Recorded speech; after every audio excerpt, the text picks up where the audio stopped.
Hello everyone, আজকে আমরা subject verb agreement টপিকটার একটা গুরুত্বপূর্ণ স্ট্রাকচার নিয়ে আলোচনা করব, যেখান থেকে বিগত সালে অনেক কোয়েশনে এসে থাকে।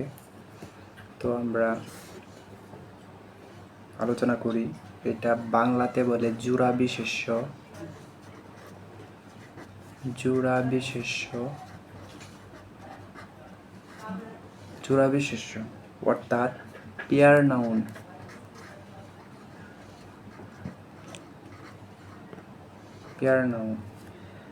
এখন এই পেয়ার নাউন কারা, একটু যদি আমি কিছু এক্সাম্পল দিই তাহলে কনসেপ্টটা ক্লিয়ার হবে। তো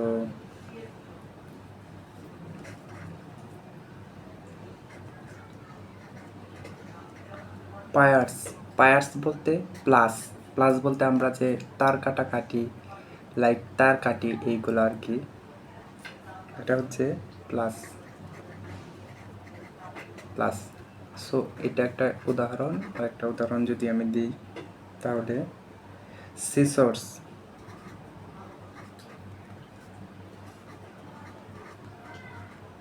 সিসর্স মানে কাঁচি।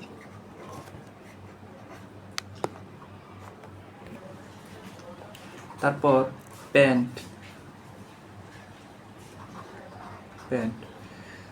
সো তাহলে এইগুলা নাউনকে কিন্তু প্লুরাল হিসাবে বিবেচনা করা হয়। কেন? কারণ কাঁচির কিন্তু মানে দুইটা ঠোঁট, বা প্লাসেরও দুইটা, বা প্যান্টেরও কিন্তু মানে দুইটা। এই জন্য আমরা এগুলার প্লুরাল হিসাবে ধরি। তো প্লুরাল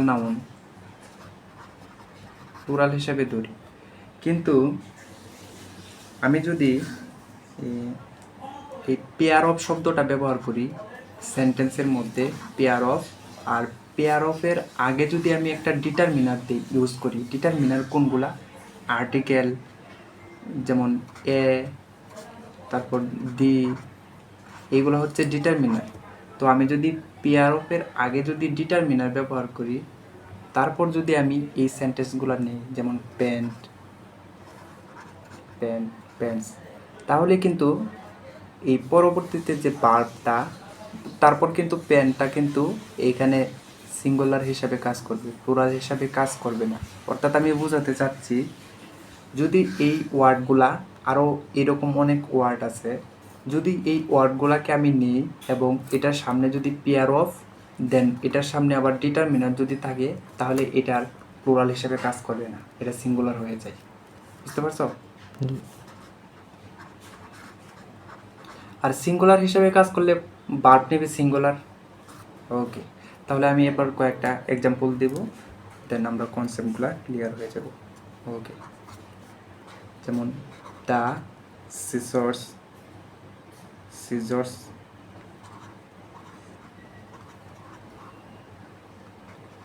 সিজর্স ড্যাশ ব্লান্ট মানে বুতা। তাহলে এখানে কিন্তু পেয়ার অফ কিন্তু শব্দটা ব্যবহার হয় নাই, অর্থাৎ এই সিজরটা কিন্তু আমরা প্লুরাল হিসাবে ধরে নিয়েছি। আর যেহেতু প্লুরাল হিসাবে ধরে নিয়েছি, ভার্বটাও কিন্তু প্লুরাল হবে, তাহলে এখানে আর বসবে। পূর্বের ভিডিওতে আমি সিঙ্গুলার ভার্ব, প্লুরাল ভার্ব কীভাবে চিনে এগুলো নিয়ে ডিটেলস আলোচনা করছি, তাই এখানে স্কিপ করলাম। তাহলে এই সেন্টেন্সটার মধ্যে যেহেতু পেয়ার অফ বসে নাই, তাহলে এই সিজরটা কি হিসাবে বসছে? প্লুরাল ভার্ব হিসাবে বসছে। আর প্লুরাল হিসাবে বসছে থেকেই প্লুরাল ভার্ব আমি নিলাম। ওকে, তাহলে এটার অর্থটা কি দাঁড়াচ্ছে? অর্থটা দাঁড়াচ্ছে কাঠিটি বুতা।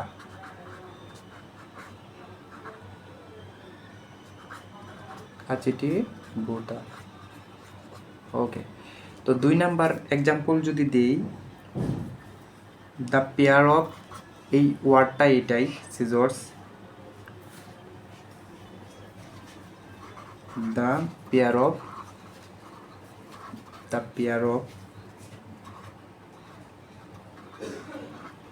সিজর্স ড্যাশ ডাল অর্থ কিন্তু বুতাই। তাহলে এবার কিন্তু এখানে সিজরটা সিঙ্গুলার হিসাবে কাজ করবে। কেন সিঙ্গুলার হিসাবে কাজ করবে, এটার ডিটেলস আমি এইখানে বলেছি।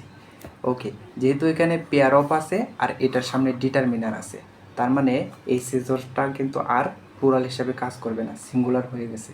আর সিঙ্গুলার হয়ে গেছে যেহেতু সাবজেক্টটা, তাই ভার্বটাও কিন্তু সিঙ্গুলারই হবে, ইউজ হবে। Concept clear? ওকে, তাহলে 3 নাম্বার যদি আমি উদাহরণ দেই, a pair of pant dash in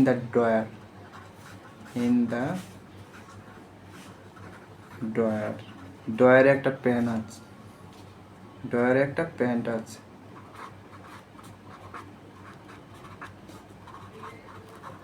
একটা প্যান্ট আছে।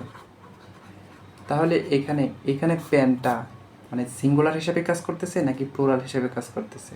সিঙ্গুলার। হ্যাঁ, সিঙ্গুলার হিসেবে কাজ করতেছে, কারণ পেয়ার অফ আছে, দেন এটার সামনে একটা ডিটারমিনার আছে। আর্টিকেল কিন্তু ওয়ান কাইন্ড অফ ডিটারমিনার, তাই এখানে সিঙ্গুলার ভার্ব নেবে, তাহলে ইজ। ওকে, তাহলে এরকম আরও সেন্টেন্স আছে। দিসও কিন্তু একটা determiner. This pair of socks মোজা dash too small for me. তাহলে এখানে যে মোজা আর এখানে পেয়ার অফ আছে, দেন ডিটারমিনার আছে, তাহলে এখানে সিঙ্গুলার ভার্ব নেবে, ইজ নেবে। তাহলে মোজাটি আমার জন্য খুবই ছোট। তো এই কনসেপ্ট দ্বারা আমরা অনেক কোয়েশনগুলো সলভ করতে পারবো। ঠিক আছে।